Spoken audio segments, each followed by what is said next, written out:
ஒரு வார்த்தை எனக்கு வருதுன்னா என் வாழ்க்கை அந்த வார்த்தை என்னை எங்கே கொண்டு போய் சேர்க்கணுமோ அங்கே கொண்டு போய் சேர்க்கும். எத்தனை பேர் நம்பி ஆமேன்னு சொல்கிறீங்க? ஆமேன். யோசேப்புக்கு கொடுத்த தரிசனம், அதன் பிறகு அவன் வாழ்க்கை எந்த ட்ராக்ல தான் கொண்டு போனார்னா, அந்த தரிசனம் நிறைவேறுகிறதுக்கு எந்த ட்ராக்கோ அந்த ட்ராக்ல கொண்டு போய் அந்த தரிசனத்தை கர்த்தர் நிறைவேற்றி நிறுத்தினார். ஒரு சத்தம் ஆண்டவர் எனக்காய் வெளிப்படுத்திட்டார்னா, அதன் பிறகு என் வாழ்க்கை அந்த சத்தத்தின்படி எங்க போய் சேரணுமோ அங்க கொண்டு போய் தான் சேர்ப்பார் என்று நிச்சயம் உள்ளவர்கள் வலது கரத்தை உயர்த்தி சத்தமாய் ஆமென் சொல்லுங்க பார்க்கலாம். நாம் அறிந்து கொள்ள வேண்டும். என்ன அறிந்து கொள்ளணும்?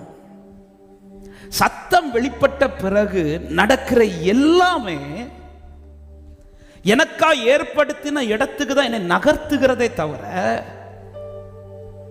எனக்கா ஏற்படுத்தப்பட்ட இடத்திலிருந்து என்னை தள்ளுவதற்கு அல்ல. இந்த வார்த்தையை நான் சொல்றதை நல்லா கவனிக்கணும்.